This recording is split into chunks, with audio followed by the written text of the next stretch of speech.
네, 안녕하세요. HR 레시피 깨알 시리즈의 강민성 노무사 정광용 노무사입니다. 네, 반갑습니다. 안녕하세요. 네, 저희가 지난번에 탄력적 근로시간제 하에서 네. 임금 정산 방법에 대해서 네. 살펴봤잖아요. 예. 네, 오늘은 좀 이어서 네. 비슷한 주제로 가보려고 하거든요. 예. 바로 탄력적 근로시간제 하에서 평균 임금을 어떻게 산정하는지에 대한 그런 내용을 좀 살펴보려고 합니다. 네. 이 질문도 받고 제가 좀 당황했던 네. 그런 질문인데 네. 한번 질문 먼저 띄워드리고 같이 읽어보도록 하겠습니다. 네. 자, 노무사님 안녕하세요. 탄력적 근로시간제 관련해서 문의 좀 드리겠습니다. 저희 회사는 6개월 단위 탄력적 근로시간제를 시행하고 있습니다. 그런데 생각보다 이슈가 많아서 제도를 운영하기 간단치 않다는 것을 새삼 느끼고 있습니다. 최근 궁금증이 생긴 부분이 있는데요. 바로 퇴직금 산정을 위한 평균임금 계산과 관련한 부분입니다. 탄력적 근로시간제는 단위 기간 동안 근로시간이 집중될 때가 있고 그렇지 않을 때가 있잖아요. 그런데 막상 근로자분이 퇴사하시는 경우 좀 난감한 상황이 생기거든요. 예를 들어 탄력적 근로시간제를 시행했는데 근로시간이 적어진 시점에 퇴사하시는 분의 경우에는 평소보다 평균임금이 줄어드는 상황이 발생하고 반대로 근로시간이 많은 시점에 퇴사하시는 분의 경우에는 평소보다 평균임금이 굉장히 늘어나는 상황이 발생한다는 것입니다. 퇴직이라는 시점을 사전에 예측할 수 없으니 우연한 사정하에서 발생하는 정황이고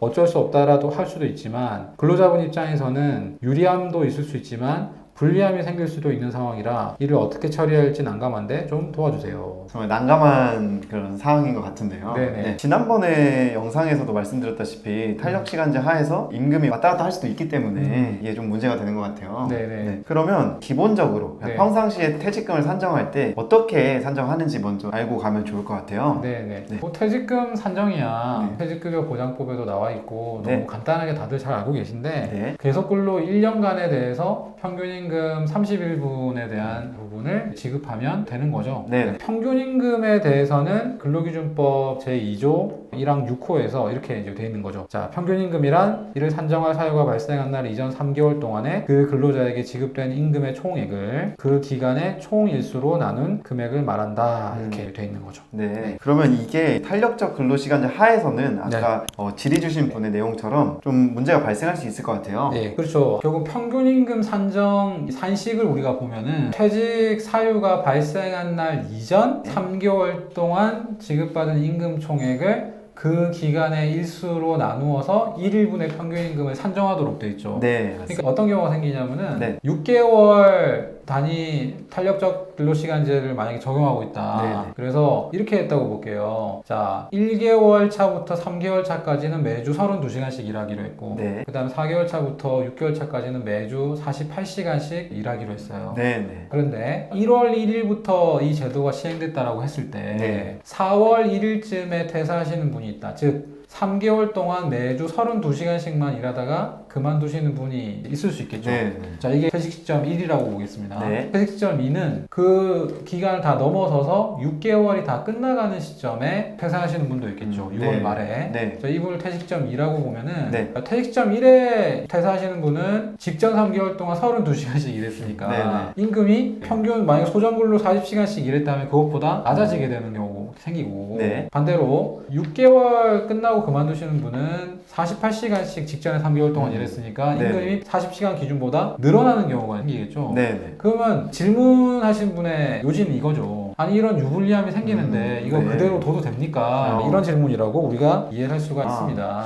이게 우리 평균임금의 취지 자체가 네. 평상의 임금을 보전하는 그렇죠. 거잖아요. 그러면은 이런 경우에는 예외가 혹시 있을까요? 그렇죠. 이 부분이 네. 좀 머리 아픈 부분인데 네. 그냥 근로기준법 2조 1항 6호에 보시면은 네. 그 한 줄밖에는 없는 거죠. 그 한 줄이라고 하는 것은 네. 최종 3개월 이전에 임금 총액을 그 기간의 일수로 나눈다. 이거밖에 없기 때문에 네네. 뭔가 유불리가 생기는 거에 대해서 특별하게 규정하고 있는 바가 없기 때문에 네. 예외가 없다라는 거예요. 그러니까 아주 그냥 원론적으로만 대답을 해보면 네. 그림 같이 위에 띄워보면 퇴직 시점 1에 그만두시는 매주 직전에 32시간씩 일하신 분은 기준보다 낮아지게 될 거고 네. 또 퇴직 시점 2에 그만두시는 직전에 48시간씩 일하신 분의 평균임금은 높아질 테니까 그러니까 높아지게 될 테고. 네네. 근데 문제는 뭐예요? 유리하신 퇴직 시점 2는 크게 상관이 없을 것 같아요. 네네. 근데 퇴직 시점 1 같은 경우는 조금 나는 억울하다 이렇게 생각할 수가 있을 거잖아요. 네. 그래서 그런 부분들을 그냥 있는 그대로 가도 진짜 상관이 없는 건지 어떤 조치를 해줘야 되는지 네. 이제 이런 게 궁금해지는 거죠. 네. 그러면 법조문에는 이런 내용이 없다라고 말씀해 네. 주셨는데 네. 관련해서 행정해석이나 판례가 보완해준 부분이 있을까요? 네, 일단 그럼 행정해석이 있어서 네. 띄워서 네. 같이 보도록 할 텐데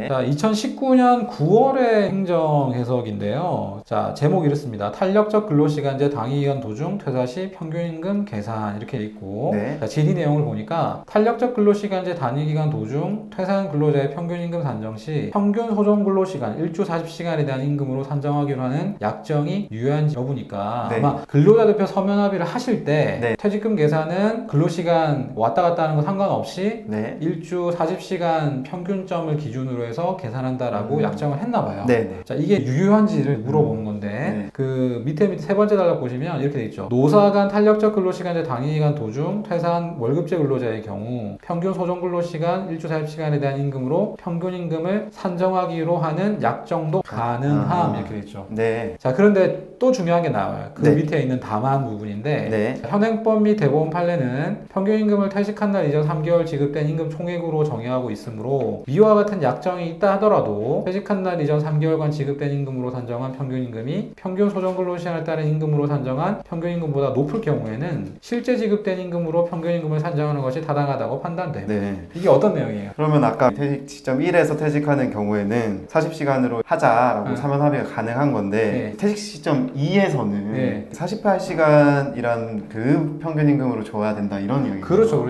그러니까 이제 근로대표 서면 합의를 네. 하실 때 탄력적 근무시간제 네. 이런 약정을 하는 건 상관이 없는데 네.